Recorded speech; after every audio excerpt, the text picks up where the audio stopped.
Good morning, grade 4. A warm welcome to grade 4 English class. I hope you all are doing great today. Let's learn a new story today. This is called Brave Hans.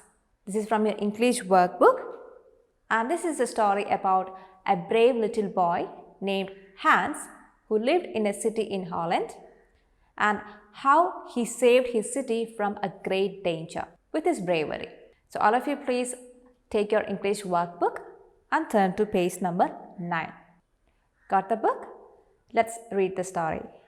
A long time ago, in the city of Haarlem in Holland, there lived a kind-hearted boy named Hans. He was brave too. One afternoon, when the boy was about 8 years old, he asked his parents if he might carry some cakes to an old man who lived on the edge of the city. His parents agreed. He started on his journey happily. He walked along the dike and reached the old man's house. He spent an hour with his old friend, then bade him goodbye and started towards his home. So there was this boy named Hans living in a city called Haarlem. And where is this city? It is in Holland. So the story is taking place in Holland. So this boy was a very kind-hearted and brave boy. He had a sincere heart to everyone.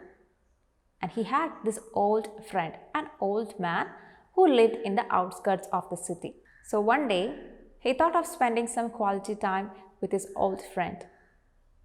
So he got some cakes, and with his parents' permission, he set out to the house of this old man.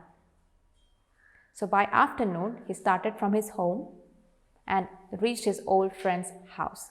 So they spent some time together there, and by evening, Hans started walking back home. And he walked along the dike. You know what is a dike? See, dike, you can say it is a barrier to block a water body like a river. So he was walking along the dike on his way back home. And let's see what happened next. It soon grew dark. Hans was walking along the dike when he heard the sound of water trickling. He looked carefully and saw that there was a small hole in the dike. A tiny stream of water was flowing through the hole. The boy understood the danger at once. If the water was allowed to trickle through that little hole, the dam would break and result in a flood which would destroy the city. Quick as a flash, he reached for the hole. He thrust his index finger into the hole and the flowing stopped. Hans decided to stay there till help came. So what happened? Hans was walking along the dike on his way back home, and suddenly he noticed a trickling sound. He heard the sound of water trickling from somewhere. He looked everywhere and he was startled to find that there was a small hole in the dike and water was trickling through that hole. He immediately sensed the danger of it. He soon wanted to do something about it because the city is under danger now. Anytime the dike may break. So without any second thought, without calling anyone for help, he immediately thrust his index finger into that hole. He just wanted to stop that water, that small stream of water which was flowing outside into the city through that hole. And he stayed there. So now he has his index finger thrust into this small hole in an attempt to stop this trickling water. So let's see what happened next. Soon it became very cold and Hans began to tremble. The cold grew more intense and a numbness crept over his hand and arm. Slowly his whole body was filled with pain. So Hans remained in this position for such a long time. And it was getting more and more dark. The temperature was coming down. The atmosphere became more cold. So Hans was trembling. His body was aching, so he was in pain, and it was such a cold night. A few hours later, a man noticed Hans. He was shivering with cold and pain, but continued to hold his position to save the city from flooding. So someone passed by. and that man noticed this boy in that position. The man raised two hands and said, "Dear boy, what are you doing there?" So this man got confused why this boy is in that position now. So he went to this boy and asked him, "Dear boy, what are you doing there?" To this, let's see what Hans replied. "I'm keeping the water from running out," was the simple answer of the little boy. So what did he reply?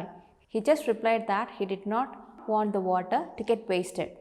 That's why he's doing this. This was the simple, humble answer from this brave little boy. "Tell them to come quickly and fix the hole." So Hans asked this man to get some help to fix this hole as soon as possible. Help did come quickly. The villagers rushed to rescue the boy and repair the hole in the dike. Everyone praised the brave little boy and thanked him for saving the city. So what happened? That other man gathered other people from there and everyone helped to fix this hole quickly and they rescued brave Hans. So everyone praised this brave little boy for saving the city. So children, how was the story? Did you like the story? Shall we read this again? Please read the story once again and then you will be able to do the exercise following here. So in the exercise part, the first section is tick the correct answer. So there are 4 questions given here. You have to choose the correct choice from among the options. Then after that there is a section B which is answer these questions. Based on your reading and understanding of the story, you have to note down the answers to these questions in your own words in your notebook. Then in the next page, page number 12, you can see the vocabulary section and this is about compound words. So what are compound words? You can use combinations of words to mean a single thing. So here you have to find 8 compound words in this word grid. The first part of each compound word is given in the box as a clue. For example, the first one, card. In the grid, you will be able to find the word cardboard, which is a single word. The words card and board are used in combination as a compound word and it means a single thing. So you have to find the other compound words from the grid as a homework. And there is also a section B which is match the phrasal verbs in column A with their meanings in column B. Then write a sentence using each phrasal verb. We have already learned about phrasal verbs. Phrasal verbs are combination of phrases which are used to represent an action. The phrases which represent an action are called phrasal verbs. And often these phrasal verbs have an idiomatic meaning. They are commonly used in our everyday speech to indent a different meaning from its literal meaning. For example, the phrasal verb take off. It means start flying. Similarly, you can find a few more phrasal verbs in the table given here. You have to match the phrasal verb with its correct meaning. Then using each phrasal verb, you have to write down a sentence that you can do in the space provided in the next page. So this one also you can do as a homework. So let me remind you the homework for the day once again. You have to read the story again and do the exercise till the vocabulary section. So that's all for today children. We will see in the next class. Till then, bye.